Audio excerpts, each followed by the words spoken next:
शरद पवार साहेब कृषी मंत्री असताना गेला होता. आता कृषी विकासाचा दर 2.75 आहे.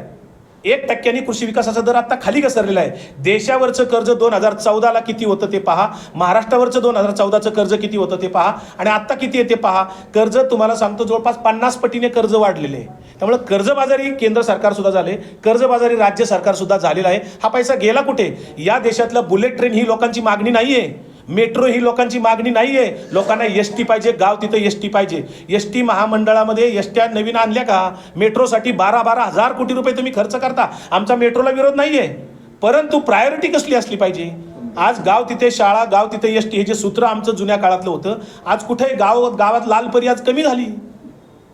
असे अनेक प्रश्न, ज्वलंत प्रश्न खूप आहेत. आणि कायदा व सुव्यवस्थेचं म्हणाल तर आपण आकडेवारी पाहिली असेल, देशामध्ये कधीही महाराष्ट्र विकासाच्या बाबतीमध्ये पहिल्या 3 मध्ये असायचा. मागच्या 7-8 वर्षातली जर आपण आकडेवारी पाहिली तर महाराष्ट्र हा क्राईममध्ये नंबर 1 आहे. आणि हे मी नाही सांगत, देशाचं गृह खात्याचा चार्ट सांगतोय की महाराष्ट्र क्राईममध्ये नंबर 1 आहे. सर, काल प्रकाश आंबेडकर म्हणाले की मनोज जरांगे हे शरद पवारांचा माणूस आहे. या वक्तव्यावर तुमचं मत? नाही, प्रकाश आंबेडकर साहेब फार महान नेते आहेत, मोठे नेते आहेत. त्यांचं लोकसभेच्या आधी आपण पाहिलं असेल, मनोज जरांगे पाटलांना ते भेटले होते. मनोज जरांगे पाटलांना ते असं म्हणाले की आपण एकत्र लढू, मराठा आणि आपण एकत्र करू, ओबीसीनं आपण तिघं एकत्र लढू. आता त्यांना कुठला साक्षात्कार असा झाला अचानकपणे की ज्यांचे 2019ला एकही आमदार निवडून आलेला नाही, 2014ला एकही आमदार निवडून आलेला नाही, आणि आता अचानक 100 ओबीसीचे आमदार करायचे ते भाषा करायला लागले. असं काय झालं नेमकं? आणि जरांगे पाटलांना त्यांनी का सोडून दिलं? आणि एकदा ते स्टेटमेंट करतायत परवा की मला जर का RSS BJP बरोबर जायचं असेल तर मी जाऊ शकतो, हेही ते बोललेत परवा. तुमच्या मीडियामध्ये ते आम्ही वाचले, ऐकले.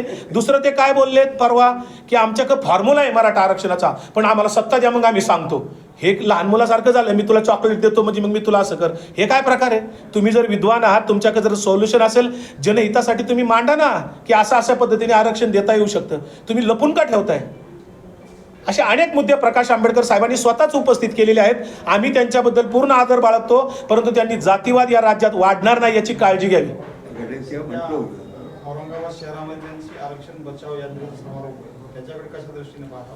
आज औरंगाबादमध्ये तेच आम्ही पाहिलं की जे फ्लेक्स होर्डिंग लागल्यात संबंध शहरामध्ये की 55 लाख कुणबी प्रमाणपत्र रद्द करावीत, ही मागणी त्यांनी त्याच्यामध्ये ठेवली. 100 ओबीसीचे आमदार आणणार असे ओबीसीचे फ्लेक्स लावलेत.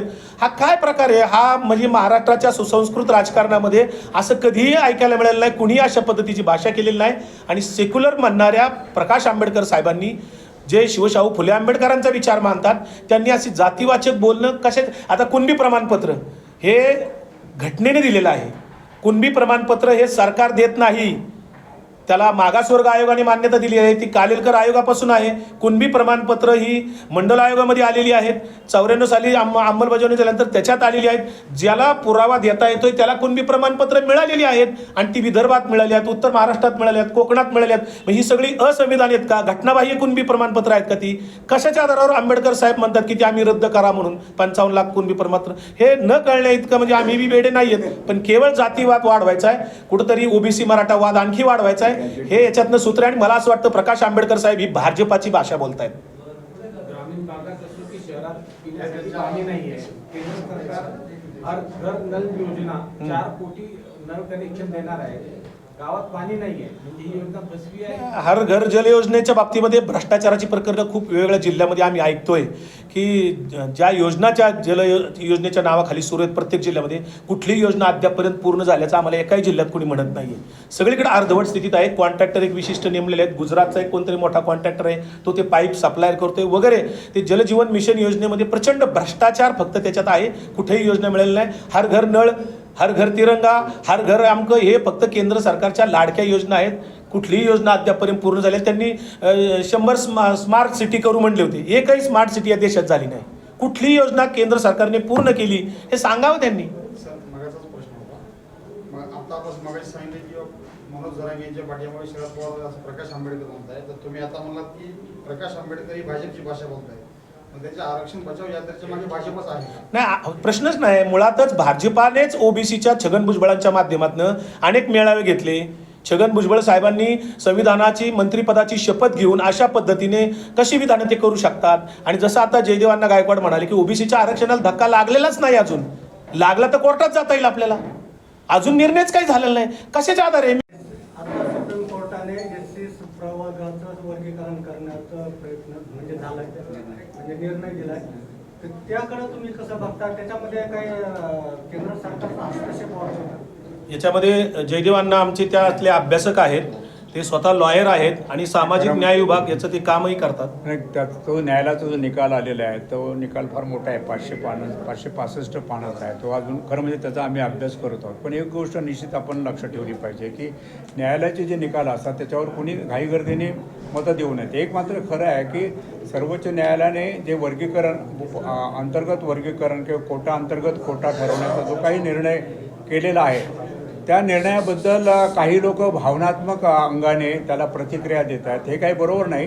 तर त्यामध्ये मला उलट असा एक संशय येतो की अशा प्रकारच्या कोर्टबाज्या काही लोक कोर्टात जाऊन ज्या आरक्षणाचा विषय ठप्प होतो की काय अशी मला चिंता वाटते. कारण अशा प्रकारच्या निकाल आल्यानंतर अनेक लोकांचं त्यातून समाधान होणार नाही आणि त्यामुळे हे प्रश्न कोर्टामध्ये खेळवले जातील आणि त्यामुळे आरक्षण हे ठप्प होण्याची शक्यता वाटते. जसं ओबीसींचं देखील आरक्षण किंवा त्यांनी तो हे दिला नाही, सर्वे केला नाही म्हणून ओबीसींच्या आरक्षण जशी थांबवली होती तसे नजीकच्या काळामध्ये याच्याबद्दल कुणी आंबेडकरी चळवळीमध्ये विसंवाद आहे किंवा विरोध आहे असं मला स्वतःला वाटत नाही.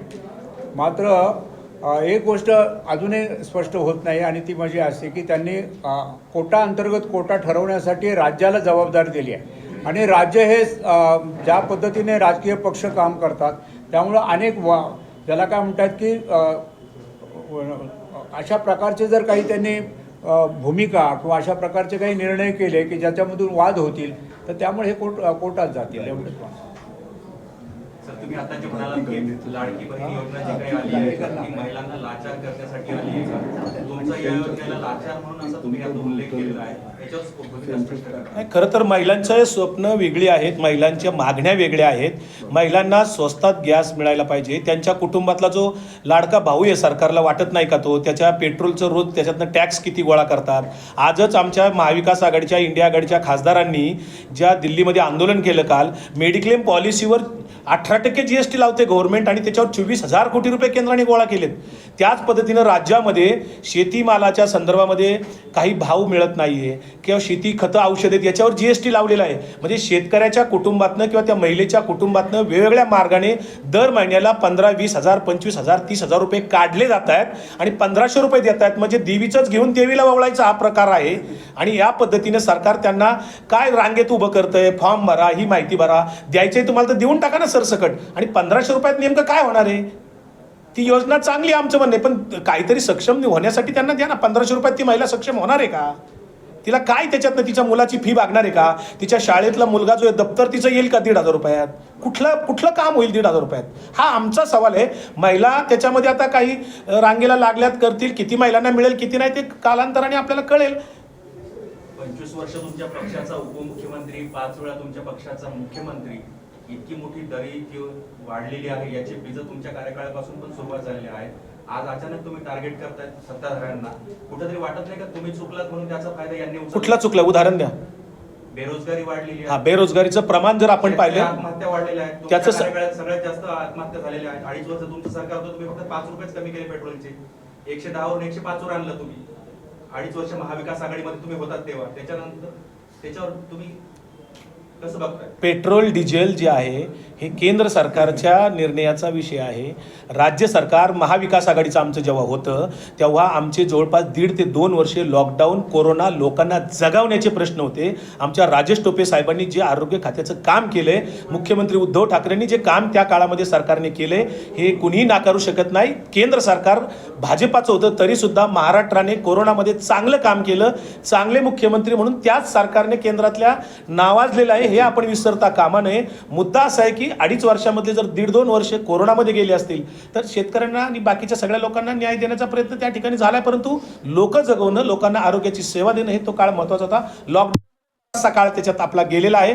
दुसरा मुद्दा तुम्हाला सांगायचा आहे, शेतकऱ्यांच्या आत्महत्या 2014च्या आधी तुम्ही जर आकडेवारी काढली तर ह्याच्यापेक्षा कितीतरी कमी आकडा आहे आणि 14 नंतर जर पाहिलं तर त्याचा आकडा तुम्हाला निश्चित वेगळा दिसेल. ह्याचा फरक स्पष्ट करणारे अनेक तक्ते आपल्याकडे उपलब्ध आहेत. आपण गुगलवर सुद्धा सर्च करू शकता. कृषी विकासाचा दर जो वाढला तो 4% शकतात. आणि जसं आता जयदेवांना गायकवाड म्हणाले की ओबीसीच्या आरक्षणाला धक्का लागलेलाच नाही, अजून लागला तर कोर्टात जाता येईल आपल्याला. अजून निर्णयच काही झालेला नाही. कशाच्या आधारे मेळावे मोर्चे हित बचाव चालले, म्हणजे कुणी आरक्षण हिसकावले, अजून कुठला निर्णयच झालेला नाही. याच्या संदर्भात कोर्टातही अनेक केसेस पेंडिंग आहेत, अनेक लोक कोर्टात आहेत त्याच्या संदर्भात. आणि मग या पद्धतीने फक्त राजकीय अजेंडा आहे. आता जरांगे पाटलांच्या मागे शरद पवार आहेत ही मानण्याची फॅशन अनेक लोकांना वाटते. पवार साहेब हे सगळ्यात कुठलेही भूकंप जरी झाला उद्या इथे महाराष्ट्रात कुठं, त्या भूकंपाच्या मागे शरद पवार आहेत असं लोक सहज बोलतात. म्हणजे काही झालं की शरद पवार आहेत ही मानण्याची फॅशन झालेली आहे. मुळामध्ये शरद पवार साहेबांनी स्पष्टपणे गेल्या 6 महिन्यामध्ये 2-3 वेळा भूमिका जाहीरपणे मांडलेली आहे की मराठ्यांना स्वतंत्र आरक्षण देण्याच्या अनुषंगाने संसदेत सुद्धा जावं लागेल कदाचित आपल्याला. केंद्र सरकारने याच्या संदर्भात भूमिका घेतली पाहिजे. परंतु महायुतीचं सरकार हे केंद्राकडे कुठलाही प्रस्ताव पाठवायला तयार नाही. केंद्र याच्या संदर्भात मग नरेंद्र मोदी असतील, अमित शहा असतील, काही बोलायला तयार नाहीत. आणि याच्या संदर्भात भारतीय जनता पार्टी मात्र दुटप्पी भूमिका घेते. इथे मात्र त्यांना अपयश आलेलं असल्यामुळे आता काहीतरी करून प्रकाश आंबेडकरांच्या मार्फत हे आता वेगळं काहीतरी त्यांनी डाव रचलेला आहे. राहुल गांधींची भारत जोडो यात्रा निघाली तर त्यावेळी प्रकाश आंबेडकर म्हणाले होते की भारत तुटलेला नाही तर जोडायचा कुठं. तसेच हे आरक्षण ओबीसीच्या आरक्षणात धक्काच लागलेला नाहीये तर ते वाचवायचे असंच म्हणणं आहे तुमचं? नाही, भारत जोडो ही संकल्पना खूप व्यापक आहे. भारत जोडो म्हणजे नाही, विधानाचं सांगतो तुम्हाला. प्रकाश आंबेडकर साहेब हे असेच वेगवेगळी विधानं करण्यात ते प्रसिद्ध आहेत. म्हणजे रोज काहीतरी एक स्टेटमेंट द्यायचं. मी त्यांची सगळी स्टेटमेंट सध्या संग्रह करतोय. मला त्याचं कदाचित काही दिवसांनी एक त्याची पुस्तिका छोटीशी काढायची की गेल्या 5 वर्षातली प्रकाश आंबेडकरांची स्टेटमेंट. एका स्टेटमेंटवर ते कधीही ठाम नसतात. आता मुळात राहुल गांधींची जी काय भारत जोडो यात्रा होती ती भारतातली ही जी काही जातीय तेढ निर्माण झाला आहे, सामाजिक इथे विषमता वाढत चाललेली आहे. आज मणिपूरसारख्या घटना असतील, इथे एकमेकांना हिंदू मुस्लिम घडवण्याचा सुद्धा प्रयत्न अनेक ठिकाणी केला जातोय सरकारने किंवा भारतीय जनता पार्टी किंवा RSS मधले काही लोक, संभाजी भिडेसारखे लोक काहीतरी येऊन इथं जाहीरपणे वक्तव्य करायची, काहीतरी घटना करायच्या. भारतातली भारत देश म्हणजे इथली माणसं आहेत, इथली सजीव सृष्टी आहे. भारत देश म्हणजे नकाशा नव्हे केवळ. त्यामुळे भारत जोडणे म्हणजे माणसांची मन जोडणे. धर्म त्यालाच म्हणतात जो माणसाला माणसाशी जोडतो त्याला धर्म म्हणतात, माणसाला माणसापासून तोडतो त्याला अधर्म म्हणतात. ही व्याख्या त्याच्यातली आहे. त्यामुळं ते विधान त्यांचं काय गैर लागू आहे या ठिकाणी. मराठा आरक्षणासाठी आंदोलन चालू आहे, त्याच्या विरुद्ध ओबीसीचे आंदोलन चालू आहे. मुस्लिम आरक्षणासाठी कोणीच बोलत नाही. महाविकास आघाडीचं सरकार आलं तर तुम्ही काय करणार आहे का सेक्युलर पार्टी म्हणून? मुळात महाविकास आघाडीचं जेव्हा पृथ्वीराज चव्हाण बाबा मुख्यमंत्री होते तेव्हाच या संदर्भात निर्णय 5% मुस्लिम आरक्षणाचा घेतलेला गेलेला होता. आणि आपण जे म्हणताय की मुस्लिम आरक्षणावर कोणी बोलत नाही, गेल्या 10 वर्षातली आमच्या नेत्या सुप्रियाताई सुळे यांची यूट्यूबला आपण भाषणं संसदेतली काढून पहा, सभेतली जाहीर भाषणं आमच्या सगळ्या नेत्यांची काढून पहा. धनगर आरक्षण असेल, मुस्लिम आरक्षण असेल, मराठा आरक्षण असेल, लिंगायत आरक्षण असेल, या सगळ्या आरक्षणावर संसदेत आणि विधानसभेच्या पटलावर आणि जाहीर सभाच्यात सुद्धा आमच्या राष्ट्रवादी काँग्रेस शरदचंद्र पवार पक्षाने वारंवार भूमिका अग्रहाची धरलेली आहे. मात्र केंद्र सरकार त्याच्यावर बोलायला तयार नाही. मन की बात त्याच्यावर नरेंद्र मोदी कधी करतील का या आरक्षणावर, अशी आमची अपेक्षा आहे. सर, 2.5 वर्ष तुमचं सरकार होतं. हायकोर्टाने मुस्लिम आरक्षण शिक्षणात ग्रांट केलं होतं. तुम्ही त्या अंमलात आणलेलं नाहीये. शेवटचे तुमच्या सरकारला 3-4 महिने राहिले होते तेव्हा तुम्ही मुस्लिम आरक्षण डिक्लेअर केलं होतं. आता तुम्ही म्हणतात की आम्ही सगळीकडे भाषणं केली, आमची भूमिका आहे, पण जेव्हा तुम्ही सत्तेत होते तेव्हा तुम्ही मुसलमानांना आरक्षण दिलं नाही सर. 5% कोणी दिलं होतं? हायकोर्टाने इश्यू केलेलं आहे. अहो, परंतु भूमिका पृथ्वीराज चव्हाण यांनीच ती भूमिका मांडलेली होती. नारायण राणे समिती मराठा आरक्षणासाठी अंमलात आणि सरकार गेलं. आता सरकार गेल्यानंतर आमची भूमिका बदललेली नाहीये. आमच्या भूमिकेत बदल झालेला नाही. आणि अंमलबजावणी म्हणजे काळ्याचं पांढरं पांढऱ्याचं काळे असं नाहीये. भूमिका झाली, धोरण ठरल्यानंतर त्याची अंमलबजावणीची एक प्रोसेस असते. आता सरकार गेल्यानंतर आमचं जर पुन्हा सरकार आलं, आमचं सरकार जर पुन्हा आलं तर त्या संदर्भात निश्चितपणे अंमलबजावणी केली जाईल. प्रकाश आंबेडकर भाजपची बी टीम काम करतायत. नाही, प्रकाश आंबेडकर साहेब भाजपची बी टीम आहेत की काय यापेक्षा आता लोकच बोलायला लागलेत. त्यामुळेच त्यांना लोकसभेमध्ये त्यांनी अनेक उमेदवार उभे करून पाहिले. खरं तर ते जे उमेदवार उभे करतात तो कुणी वंचित नसतो. म्हणजे पुण्यातलं उदाहरण देतो, वसंत मोरे नावाचे त्यांनी पुण्यामध्ये वंचितचे उमेदवार उभे केले. वसंत मोरे आधी मनसेचे होते. म्हणजे तुम्ही सगळ्या महाराष्ट्रातला आढावा घ्या, प्रकाश आंबेडकर साहेब जे उमेदवार उभे करतात हे त्यांच्या संघटनेचे नसतात, त्यांच्या बरोबर काम करणारे कार्यकर्ते नसतात. ज्याला कुणाला तिकडून तिकीट मिळत नाही त्याला हे वंचित ठरवतात आणि त्याला उमेदवारी देतात. प्रत्यक्षात तो माणूस आयात केलेला असतो. सर, तुम्ही प्रकाश आंबेडकरांवर सडकून टीका करता. नाही, ते बोलतायत, त्यांना प्रश्न विचारा. 2014 मध्ये तुम्ही भाजपला बिनशर्त पाठिंबा दिला होता. नाही दिलेला पाठिंबा, 2014 मध्ये दिलेला नाही पाठिंबा. आम्ही कुठे ऑन रेकॉर्ड कुठेही पाठिंबा नाही. प्रफुल्ल पटेल नावाची व्यक्ती बोलली होती, आम्ही पक्षाने कुठेही लिखित. तुमच्या सरकारला 3-4 महिने राहिले होते तेव्हा तुम्ही मुस्लिम आरक्षण डिक्लेअर केलं होतं. आता तुम्ही म्हणतात की आम्ही सगळीकडे भाषण केले, आमची भूमिका आहे, पण जेव्हा तुम्ही सत्तेत होते तेव्हा तुम्ही मुसलमानांना आरक्षण दिलं नाही. सर, 5% कोणी दिलं होतं? हायकोर्टाने इश्यू केलेलं आहे. अहो, परंतु भूमिका पृथ्वीराज चव्हाण यांनीच ती भूमिका मांडलेली होती. नारायण राणे समिती मराठा आरक्षणासाठी अंमलात आले, सरकार गेलं. आता सरकार गेल्यानंतर आमची भूमिका बदललेली नाहीये. आमच्या भूमिकेत बदल झालेला नाही. आणि अंमलबजावणी म्हणजे काळ्याचं पांढरं पांढऱ्याचं काळे असं नाहीये. भूमिका झाली, धोरण ठरल्यानंतर त्याची अंमलबजावणीची एक प्रोसेस असते. आता सरकार गेल्यानंतर आमचं जर पुन्हा सरकार आलं, आमचं सरकार जर पुन्हा आलं तर त्या संदर्भात निश्चितपणे अंमलबजावणी केली जाईल. प्रकाश आंबेडकर भाजपची बी टीम नाही, प्रकाश आंबेडकर साहेब भाजपची बी टीम आहेत की काय यापेक्षा आता लोकच बोलायला लागलेत. त्यामुळेच त्यांना लोकसभेमध्ये त्यांनी अनेक उमेदवार उभे करून पाहिले. खरं तर ते जे उमेदवार उभे करतात तो कुणी वंचित नसतो. म्हणजे पुण्यातलं उदाहरण देतो, वसंत मोरे नावाचे त्यांनी पुण्यामध्ये वंचितचे उमेदवार उभे केले. वसंत मोरे आधी मनसेचे होते. म्हणजे तुम्ही सगळ्या महाराष्ट्रातला आढावा घ्या, प्रकाश आंबेडकर साहेब जे उमेदवार उभे करतात हे त्यांच्या संघटनेचे नसतात, त्यांच्या बरोबर काम करणारे कार्यकर्ते नसतात. ज्याला कुणाला तिकडून तिकीट मिळत नाही त्याला हे वंचित ठरवतात आणि त्याला उमेदवारी देतात. प्रत्यक्षात तो माणूस आयात केलेला असतो. सर, तुम्ही प्रकाश आंबेडकरांवर सडकून टीका करता. नाही, ते बोलतायत, त्यांना प्रश्न विचारा. 2014 मध्ये तुम्ही भाजपला बिनशर्त पाठिंबा दिला होता.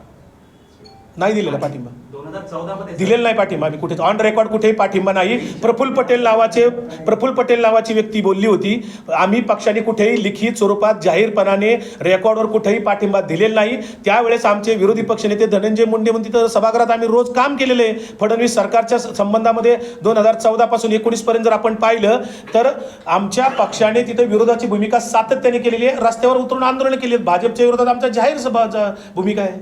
देवेंद्र फडणवीस म्हणाले होते की पहिल्या कॅबिनेटमध्ये धनगर समाजावर आम्ही निर्णय घेतला. 10 वर्ष झाली, काही झालं नाही, पुन्हा सत्ता मिळाली. धनगर समाजाची फसवणूक केली भाजप. 100% फसवणूक केली. आता धनगर समाजाचे सुद्धा अनेक नेते आता त्या संदर्भात खरं तर गप्पा आहेत, त्यांनी बोलायला पाहिजे. गोपीचंद पडळकर नावाचा माणूस त्यांनी सोबत ठेवलेला आहे, त्याला विधान परिषद दिली. त्या गोपीचंद पडळकर आता बोलत नाहीये. बारामतीतच येऊन फडणवीसांनी त्यावेळेस सांगितलं होतं की 10 दिवसात आम्ही पहिल्या कॅबिनेटला आल्यानंतर धनगर समाजाला आरक्षण देऊ. प्रत्यक्षात 5 वर्षे पुढची गेली आणि आत्ताही चालले. धनगर समाजाच्या तोंडाला त्यांनी पानं पुसलेली आहेत. उलट सुप्रियाताईंनी जेव्हा संसदेत प्रश्न उपस्थित केला त्या संदर्भात केंद्रातल्या मंत्र्याने लिखित स्वरूपात ऑन रेकॉर्ड उत्तर दिलं की राज्य सरकारकडनं धनगर समाजाच्या संदर्भात कुठलाही प्रस्ताव आमच्याकडे आलेला नाही. हे केंद्रातल्या मंत्र्यांनी सभागृहात सांगितलं. विशाळगडचे जे प्रकरण झालं त्याबद्दल काय तुमचं मत? विशाळगडच्या संदर्भात आमच्या पक्षाने जाहीरपणाने निषेध केलेला आहे त्या घटनेचा. आणि ते जे कोणी दोषी असतील त्यांच्यावर कायदा व सुव्यवस्था म्हणून गृहमंत्री फडणवीस आहेत, त्यांची जबाबदारी आहे.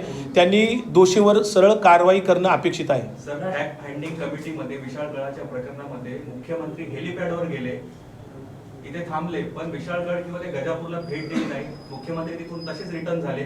मुख्यमंत्री पक्षपातीपणाने वागलेत का? याच्यावर काय कसं बघता? 100%. कारण या सरकारमध्ये एक मुख्यमंत्री एकनाथ शिंदे आणि 2 अर्धे उपमुख्यमंत्री आहेत.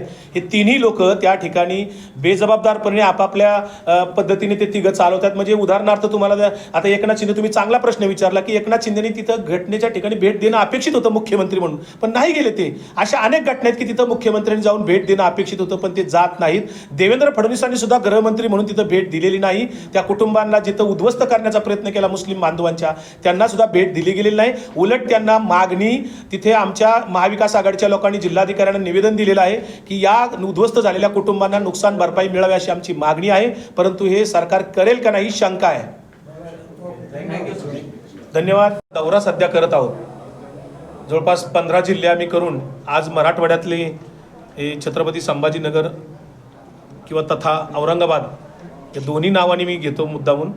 तर इथे आज ही आमची सामाजिक कार्यकर्त्यांची बैठक आम्ही घेतलेली आहे. पक्षविरहित काम करणारे अनेक लोक समाजामध्ये आहेत, जे संविधानप्रेमी आहेत, परिवर्तनवादी किंवा लोकशाहीवर निष्ठा ठेवून काम करणारे लोक आहेत. अशा वेगवेगळ्या क्षेत्रातील काम करणाऱ्या संस्था संघटनांच्या कार्यकर्त्यांसोबत आम्ही चर्चा केलेली आहे. हे सगळे प्रश्न आम्ही जाणून घेत असताना एक लक्षात आलं की महाराष्ट्रामध्ये सध्या 3-4 प्रश्न फारच गंभीर आहेत, ज्याच्यामध्ये बेरोजगारीचा प्रश्न अतिशय गंभीर आहे. आत्ताच एका कार्यकर्त्यांनी मिटिंगमध्ये सांगितलं की एक अहवाल आहे की महाराष्ट्रामध्ये मागच्या काही दिवसामध्ये 756 बेरोजगारांनी आत्महत्या केल्या. शेतकरी संघटनेत काम करणाऱ्या आत्ता कार्यकर्त्यांनी इथे आढावा दिला. HM देसरडा सरांनी सांगितलं की मराठवाडा आणि विदर्भामध्ये रोजच्या 3 ते 5 आत्महत्या होत्या शेतकऱ्यांच्या. त्यामुळे शेतकरी असेल, बेरोजगार असेल, हे प्रश्न अतिशय गंभीर आहेत. कोरडवाहू शेतकऱ्यांचे प्रश्न गंभीर आहेत, महिलांचे प्रश्न अतिशय गंभीर आहेत. महिलांच्या सुरक्षेचा प्रश्न अतिशय ऐरणीवर आलेला आहे. कायदा सुव्यवस्था राज्यात कुठेही नाही अशी प्रत्येक जिल्ह्यातली स्थिती दिसते आहे आणि इथे सुद्धा आम्हाला वेगळं काही दिसत नाही आहे. आणि म्हणून मग शासन एका बाजूला वेगवेगळ्या योजना काढते, एका बाजूला आरक्षणाच्या मुद्द्यावर मराठा OBC वाद शासनाने लावला आहे. आजच आम्ही शहरात आल्यानंतर एक लक्षात आलं, मोठमोठे फ्लेक्स आम्ही वाचले प्रकाश आंबेडकर साहेबांचे की 55 लाख कुणबी प्रमाणपत्र मिळालेल्या लोकांचे आम्ही प्रमाणपत्र रद्द करण्याची मागणी, प्रत्येक चौकात होर्डिंग लागलेत. दुसरं काय वाचलं त्याच्यामध्ये, आम्ही OBCचे 100 आमदार निवडून आणणार असे फ्लेक्स वाचले. हे सगळं वाचून जरा मनाला वेदना अशा होतात की हे काय चाललंय नेमकं महाराष्ट्रामध्ये. हा महाराष्ट्र शिवशाहू फुले आंबेडकरांच्या विचारांचा महाराष्ट्र आहे. महाराष्ट्राला परंपरा खूप मोठ्या विचाराची आहे आणि इथे आत्ता जर आम्ही जातीअंताची लढाई लढत असताना डॉक्टर बाबासाहेब आंबेडकरांचा विचार आम्ही विसरलोय का? जातीजातीमध्ये तेढ निर्माण करणारी वक्तव्य जर का त्यांचं नाव घेऊन काही लोक करणार असतील तर हे समाजासाठी अतिशय घातक आहे. मराठवाड्यामध्ये प्रवेश करताना ह्या गोष्टी आम्हाला दिसल्या, ह्या फार म्हणजे दुःखदायक आहेत. खरं तर आपण लोकशाहीमध्ये वावरतो, आपण सर्वसमावेशक भूमिका घेणारी माणसं आहोत, धर्मनिरपेक्ष राष्ट्र म्हणतो आपण, आपली राज्यघटना सेक्युलर आहे. हे सगळं असताना आपण जातीवादात अडकलोय की काय असा प्रश्न त्या ठिकाणी निर्माण होतोय. आरक्षणाच्या मुद्द्यावर सरकार पुरस्कृत हा जो वाद लागलेला आहे OBC विरुद्ध मराठा, हा सरकारनेच लावलेला आहे. मराठ्यांना सांगितलं OBC तुमचे शत्रू आहेत, OBCंना सांगितलं मराठा तुमचे शत्रू आहेत. आणि काही मंत्री संविधानाची शपथ घेऊन त्या ठिकाणी अशा पद्धतीनं खाजगीत मेळाव्याला जाऊन भाषणं करतायत, जातीवाचक अगदी लोकांना पेटवणारी भाषणं करतायत संविधानाची शपथ घेऊन. दुसऱ्या बाजूला काही मंत्री मराठा आंदोलकांना भेटतायत आणि वेगवेगळ्या पद्धतीने दोन्हीकडे चिथावणी देऊन ह्या 2 समाजामध्ये, 2 प्रवर्गामध्ये तेढ निर्माण करण्याचं काम हे सरकारने चालवलेलं आहे. या सरकारला नेमकं काय साध्य करायचं आहे असा प्रश्न आमच्यासारख्या पुढे पडतो. का सरकार या सगळ्यांना एकत्र घेऊन बसत नाही, का हे प्रश्न सोडवत नाही, हा सरकारला आमचा जाहीर सवाल आहे. बेरोजगारांचे प्रश्न जर सुटले नाहीत, आपण बांगलादेशमध्ये पाहिलं असेल, तिथे आरक्षणाच्या मुद्द्यावरून सुरू झालेला लढा मूळचा बेरोजगारांचा आहे. तिथे बेरोजगारी प्रचंड मोठ्या प्रमाणावर बांगलादेशमध्ये आहे. महाराष्ट्रामध्ये किंवा देशामध्ये तसं घडू नये, तसं घडणार नाही. आपली राज्यघटना इथे सक्षम आहे. परंतु जर सत्ताधारी पक्ष गेल्या 10 वर्षामध्ये, आज बजेट जर तुम्ही पाहिलं असेल आता केंद्राचं, तर कृषी खात्याची तजवीज त्याच्यामधली कमी केली आहे, आरोग्यामधली तजवीज कमी केली आहे, बजेटमधली तरतूद, शिक्षणामधली 1% तरतूद कमी केली आहे. आम्ही फिरत असताना आम्हाला राज्यात एक दिसलं की प्राथमिक शाळांचा प्रश्न अतिशय गंभीर आहे. 14,700 शाळा बंद पडल्यात. गरिबांच्या मुलांनी कुठं शिकायचं असे कार्यकर्ते विचारतायत. श्रीमंतांची मुलं श्रीमंत शाळेत शिकतील, गरिबांच्या मुलांनी कुठं शिकायचं हा प्रश्न सर्रास प्रत्येक जिल्ह्यात विचारला जातोय. तिसरं काय दिसलं आम्हाला आणखी, की कुठल्याही जिल्ह्यातले पालकमंत्री हे त्या जिल्ह्यातल्या जनतेच्या प्रश्नाकडे लक्ष न देता, वारंवार वेळोवेळी मिटिंगा न घेता, कुठंतरी फॉर्मॅलिटी काहीतरी करतात, मनमानी पद्धतीने मिटिंगा घेऊन जात आहेत. पण लोकांचं घराणे ऐकायला कुणालाही वेळ नाही. आजच ऐकलं, सरकार एका बाजूला लोकांना लाचार बनवण्याच्या योजना जाहीर करतं, महिलांच्यासाठी लाडकी बहीण योजना जाहीर करतं, वारकऱ्यांनी मागितली नाही तरी वारकऱ्यांना योजना एक देण्याचा प्रयत्न सरकारने केला. वास्तविक महिला सक्षमीकरण करायचं असेल तर त्याच्यामध्ये अनेक गोष्टी करता येण्यासारख्या आहेत. त्यांच्या सुरक्षेचा प्रश्न गंभीर आहे. आणि एका बाजूला हे सगळं करत असताना बार्टीचे विद्यार्थी, पुण्याच्या बार्टी ऑफिस समोर मराठवाड्यातले काही विद्यार्थी फेलोशिप मिळत नाही म्हणून उपोषण करतायत. अनेक शेतकऱ्यांना पीक विमा मिळत नाहीये, अनुदानं मिळत नाहीयेत, ठिबक ड्रीपची अनुदानं सुद्धा अजून मिळत नाहीत. अशा अनेक योजनांची अनुदानं. आज आपण सामाजिक कार्यकर्ता बैठक, संवाद बैठक घेतलेली आहे. काय निर्णय झालेले, काय विचार झालेला आहे? नाही, सामाजिक कार्यकर्ते, मी ऍक्च्युली तुम्हाला कल्पना आहे की मी स्वतः 50 वर्षापूर्वी दलित पॅंथर सारख्या संघटनेमध्ये एक जबरदस्त ऍक्टिव्हिस्ट कार्य करतो आणि सामाजिक ज्या संघटना आहेत त्या संघटनेतील लोक वेगवेगळ्या विषयावर आपापल्या क्षेत्रामध्ये प्रचंड काम करत असतात, परंतु हे काम करत असताना त्यांना खरं म्हणजे शासनाची जबाबदारी आहे की ते कुठल्या प्रकारचं काम करतात, ते काम करत असताना त्यांच्या प्रश्न काय आहेत किंवा त्यांनी केलेलं काम याची दखल घेणं हे खरं म्हणजे राज्य शासनाची जबाबदारी असते. परंतु मी अनेक वर्षापासून पाहतोय, मधल्या काळात मी आमदार देखील होतो, तर अशा प्रकारे सामाजिक क्षेत्रामध्ये काम करणाऱ्या कार्यकर्त्यांची कुठे नोंद देखील होत नाही. ते आपापल्या क्षेत्रामध्ये फक्त काम करत असतात आणि मग ते अतिशय मर्यादित स्वरूपामध्ये त्यांचं काम होऊन जातं. खरं म्हणजे ते खूप चांगल्या प्रकारचं, उदाहरणार्थ मी दलित पॅन्थरमध्ये काम करत असताना पुणे जिल्ह्यामध्ये म्हणजे जमिनीच्या प्रश्नावर काम करत होतो आणि काम करत असताना महाराष्ट्र शासनाला एक GR करायला लावला आणि त्याच्यामुळे हजारो एकर जमिनी लोकांना मिळाल्या. अशा प्रकारे काही कोण जातीच्या प्रश्नावर काम करतं, कोण स्त्रीमुक्तीच्या प्रश्नावर काम करतं, कोण कामगारांच्या प्रश्नावर, ते आपापल्या क्षेत्रामध्ये खूप चांगलं काम करत असतात. तर त्यांना ते करत असलेल्या कामाची खरं म्हणजे दखल घेणं हे शासनाचं काम आहे आणि त्यांच्या कामाला दाद देऊन त्यांच्या कामाला प्रोत्साहन देण्याची गरज आहे. आणि म्हणून आम्ही संपूर्ण महाराष्ट्रामध्ये फिरून सर्व सामाजिक संघटनांची आज आम्ही नोंद घेतलेली आहे. त्यांच्या कामाचे नोंदी घेऊन आगामी काळात जर आमचं सरकार आलं तर आमच्या सरकारमधला मंत्री हा ज्या जिल्ह्यामध्ये किंवा शहरात जाईल त्या शहरातली पहिली बैठक सामाजिक संघटनांची असेल आणि त्या संघटनामध्ये काय काम चालू आहे आणि कोणते प्रश्न आहेत त्या प्रश्नांचा विचार करून ते प्रश्न सोडवण्याची भूमिका घेईल. अशा प्रकारचा आमचा आताच आपण बोललो की आपण जातीवर सुद्धा काम केलेलं आहे, केलेलं आहे. आता जे जाती समीकरण किंवा जाती आरक्षण मिळावं म्हणून वाद सुरू आहे, त्याच्याकडे कसं बघता आपण? खरं म्हणजे मी अतिशय दुःखी आहे की देशामध्ये आज 75 वर्षानंतर म्हणजे आपल्या देशामध्ये संविधान लागू झाल्यानंतर 74 वर्ष आले आणि आपण आता 75 वर्षामध्ये लवकर पदार्पण करा.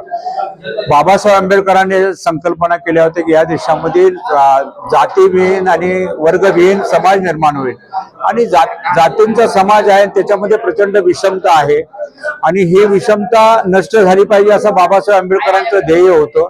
आपल्या संविधानाचं देखील ध्येय आहे की आपल्या देशामध्ये समानतेवर आधारित समाज निर्माण होईल.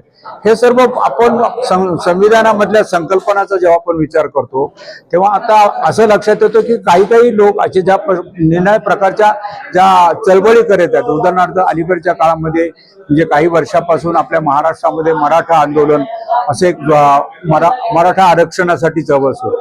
त्याचप्रमाणे समजा गुजरातमध्ये पट्टेधोरणचं आंदोलन झालं, ते देखील रिझर्वेशनसाठी झालं.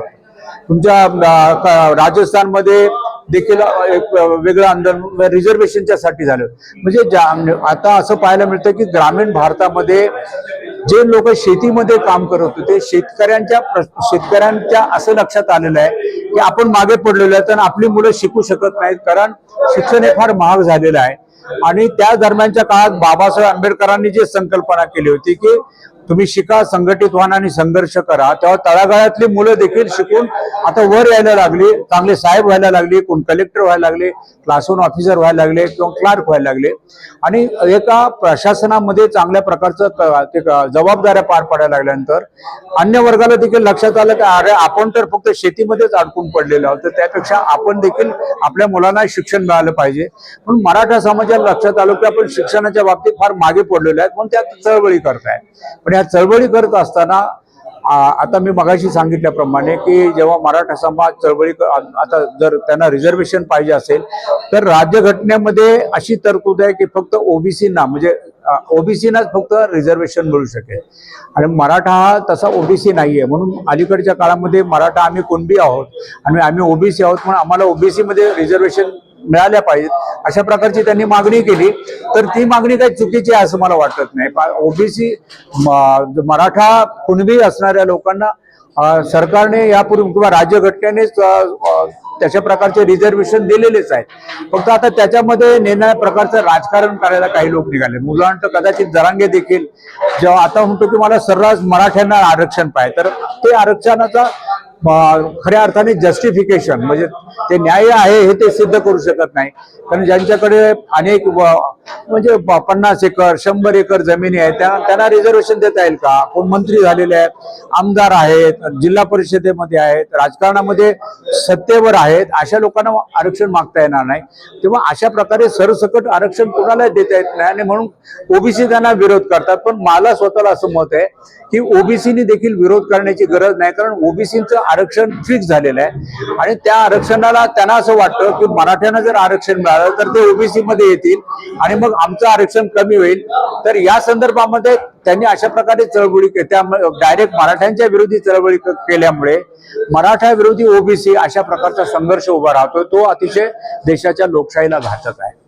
आज आंबेडकरांची सभा होती, प्रकाश आंबेडकरांची ओबीसी संवाद सभा होती. आज याकडे कसं बघता आपण? कारण की त्यांनी शहरामध्ये जे बॅनर लावले 50 लाख ओबीसी प्रमाण देण्यात आले, त्यांना ते रद्द करण्यात यावं. आता असं आहे की कोणत्याही व्यक्तीला म्हणजे मी असेल किंवा तुम्ही असेल, कुणी अबकड व्यक्ती कोणत्या आंदोलनाला कोणी पाठिंबा द्यायचा हा ज्याचा व्यक्ती स्वातंत्र्याचा प्रश्न आहे. आणि असं दिसतंय की आज या ठिकाणी प्रकाश आंबेडकरांनी ओबीसीच्या आंदोलनाला पाठिंबा दिलेला आहे, तर ते देऊ शकतात. त्याच्याबद्दल मी काय प्रतिक्रिया देण्याची काय गरज आहे असं मला वाटत नाही. विरोधक म्हणतात की पवार साहेबांनी दोन समाजामध्ये तेढ निर्माण करू नये, विरोधक म्हणतात असं. नाही, शरद पवार हे देशातले सर्वात मोठे नेते आहेत. जसे एकेकाळी गांधी नेते होते, त्यामुळे गांधी देखील गांधींच्यावर देखील अनेक लोक टीका करत होते. तशा प्रकारे आता शरद पवार एक जबाबदार नेते आहेत आणि नेहमी जबाबदार माणसाला प्रश्न विचारले जातात की तुम्ही हे केलं नाही, तुम्ही हे केलं पाहिजे. तर त्यामुळे ते असं करत असताना आपल्याकडे लक्ष वेधण्यासाठी